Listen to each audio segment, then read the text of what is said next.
ఉమ్మడి రాష్ట్రంలో కూడా ఏ ముఖ్యమంత్రి గారు కూడా సింగరేణిలో ఏలు పెట్టేవాళ్ళు కాదు. సింగరేణిలో రాజకీయ జోక్యం ఉండేది కాదు.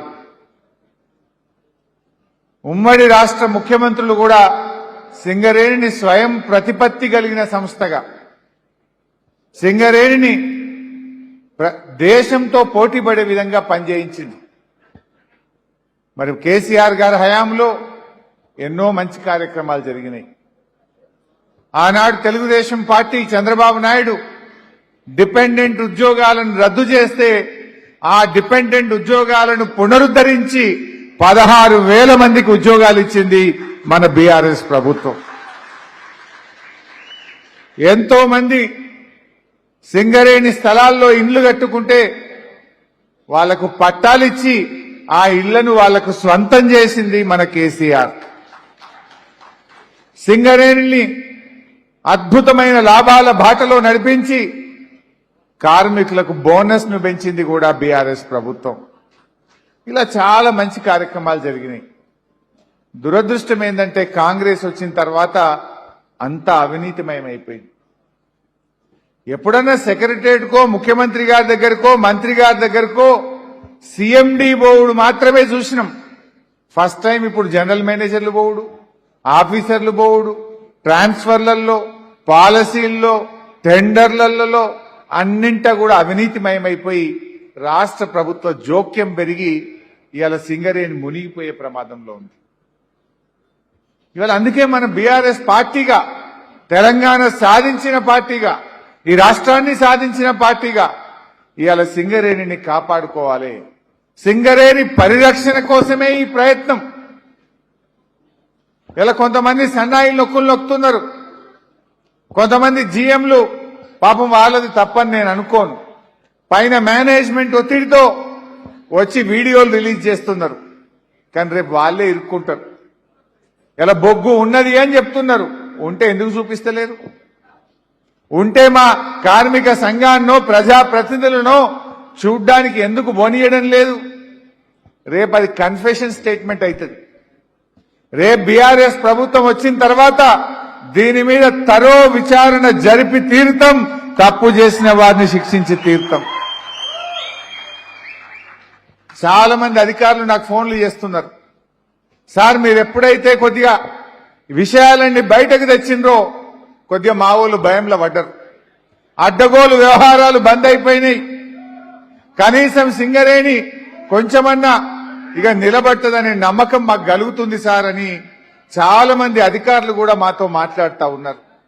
లేకపోతే 2.5 సంవత్సరాలుగా అడ్డు అదుపు లేకుండా ఇక అసలు ఒకప్పుడు సిరుల గని సింగరేణి అనేవాళ్ళు ఇవాళ స్కామ్ల గని సింగరేణిగా మార్చేసింది. ఈ కాంగ్రెస్ అంటే స్కాములు చేసే కాంగ్రెస్. ఇవాళ నేను ఇదేమి రాజకీయాల కోసమో నోటి మాటగా చెప్పట్లేదు. నేను మాట్లాడే ప్రతి మాటకు సాక్ష్యం ఉంది, డాక్యుమెంట్ ఉన్నది, ఆధారాల బేస్గానే నేను మాట్లాడుతూ ఉన్నా. నేను 1 సంవత్సరం నుంచి దీని మీద రీసెర్చ్ చేసిన. సమాచార హక్కు చట్టంలో కొంతమంది నిజాయితీ కలిగిన సింగరేణి అధికారుల సహకారంతో ఇదంతా కూడా తయారు చేసి ప్రజల ముందు పెడతా ఉన్నాం. అంటే ఒక ప్రశ్నించే గొంతుకగా సింగరేణిని కాపాడాలి. ఎందుకంటే సింగరేణి అంటే ప్రత్యక్షంగా పరోక్షంగా 1,00,000 కుటుంబాలు సింగరేణి మీద బతుకుతా ఉంటాయి.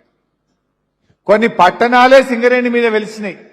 ఒక బెల్లంపల్లి అయితేమి, భూపాలపల్లి అయితేనేమి, మన పాల్వంచ, మన కొత్తగూడెం, ఇవన్నీ కూడా సింగరేణి మీదనే ఇన్ని పట్టణాలు డెవలప్ అయినాయి. ఈ సింగరేణిని మనం కాపాడుకోవాలి. ఇలా కార్మిక సోదరులను కూడా నేను కోరేది ఒక్కటే, ఐఎన్టీయూసీలు ఉన్నారా, ఏఐటీయూసీలో ఉన్నారా, టీజీబీకేఎస్లో ఉన్నారా, ఇంకో సంఘంలో ఉన్నారా? సంఘాలు ఎప్పుడు ఉంటాయి? అసలు సింగరేణి ఉంటే కదా సంఘం ఉండేది. సింగరేణినే ఆగం చేసే ప్రయత్నం జరుగుతూ ఉంది. ముందు మన సంఘాలు తర్వాత మాట్లాడుకుందాం, అందరం కలిసి సింగరేణిని కాపాడుకుందాం. కార్మిక సోదరులారా ఆలోచించండి, రాజకీయాలు పక్కన పెట్టి ఆలోచించండి, నిజాయితీగా ఆలోచించండి, గుండె మీద చేసుకొని ఆలోచించండి. జరుగుతున్న అరాచకాలను కలిసికట్టుగా ఎదుర్కొని సింగరేణిని కాపాడుకుందామన్నదే ఈరోజు మా ప్రయత్నం. ఒక్కొక్క విషయాన్ని నేను మీ ముందు ఉంచుతా. ఇవాళ కార్మిక సంఘాలకు అతీతంగా, రాజకీయాలకు అతీతంగా చర్చించాల్సిన అవసరం ఉంది. మా జర్నలిస్ట్ సోదరులను కూడా కోరుతా ఉన్నా, మీరు మేము చెప్పే మాటల్ని లోతుగా పరిశీలించండి. మీరు ఇంకా లోతైన పరిశీలన జరిపి నిజానిజాలు వెలికి తీయండి, ప్రజల ముందు పెట్టాలని నేను మా జర్నలిస్ట్ సోదరులను కూడా కోరుతా ఉన్నా. ఇది బంజే బిడ్డ, మీరు వెలికి తీయండి. మీకు ఇంకా ఎక్కువ సమాచారం మీకు అందుబాటులో ఉంటుంది. అందువల్ల మీరందరూ కూడా ఇంకా దీన్ని లోతుగా పరిశీలన జరపాలని చెప్పి నేను జర్నలిస్ట్ సోదరులకు కూడా విజ్ఞప్తి చేస్తా ఉన్నా. ముందు సబ్జెక్టులకు పోదాం. నేను ఎక్కువ రాజకీయాలు మాట్లాడే ప్రయత్నం చేయట్లేదు. ఇవాళ నిజాలు చెప్పే ప్రయత్నం చేస్తున్నాం. మా ప్రయత్నం వల్ల కూడా సింగరేణిని కాపాడుకోవాలి. ఈ కాంగ్రెస్ అవినీతి కబంధ హస్తాల నుంచి ఈ సింగరేణిని కాపాడాలనేదే మా యొక్క ఉద్దేశం. అదే దాంట్లోకి వెళ్దాం. ఇప్పుడుగా సింగరేణి 137 ఏళ్ల చరిత్ర. పర్మనెంట్ కార్మికులు, కాంట్రాక్ట్ కార్మికులు కలిపితే 70,000 మంది కార్మికులు. తెలంగాణ రాష్ట్రానికి ఒక ఆర్థిక వెన్నుముక. 350 కిలోమీటర్ల పాటు విస్తరించి ఉంటుంది. బెల్లంపల్లి నుంచి మొదలుకుంటే మన కొత్తగూడెం వరకు 37,500 కోట్ల వార్షిక టర్నోవర్ కలిగిన సంస్థ. ముఖ్యంగా మన దక్షిణ భారతదేశంలో ఏకైక బొగ్గు ఉత్పత్తి చేసే సంస్థ దక్షిణ భారతదేశంలో అది సింగరేణి. అది మన తెలంగాణకు సొంతం. దక్షిణ భారతదేశంలో ఇలా మన దగ్గర నుంచే కర్ణాటకకు బొగ్గుపోతుంది, ఆంధ్రప్రదేశ్కు బొగ్గుపోతుంది. ఇంత గొప్ప సంస్థను, తెలంగాణకు తలమానికంగా ఉన్నటువంటి ఈ సింగరేణిని ఇవాళ మనం కాపాడుకోవాల్సిన బాధ్యత మన మీద ఉంది. స్కామ్లు, ఎన్ని స్కామ్లు జరుగుతున్నాయి? Site visit certificate scam, solar power scam, Jaipur power scam, 40 లక్షల టన్నుల బొగ్గు మాయం, ఎక్స్ప్లోజివ్ స్కామ్, డీజిల్ స్కామ్, ఇంకా చాలా స్కామ్లు ఉన్నాయి. ర్యాండమ్ గా ఇవాళ ఒక 10 స్కామ్ల గురించి మాట్లాడతాం. ఒక 10 చెప్తా ఈరోజు. వాటిని ఒక్కొక్కటిగా మీకు వివరిస్తాను. సింగరేణి, అసలు సింగరేణిలో దాని చరిత్రలో ఓబీ టెండర్లలో సైట్ విజిట్ సర్టిఫికెట్ అనే విధానమే లేదు.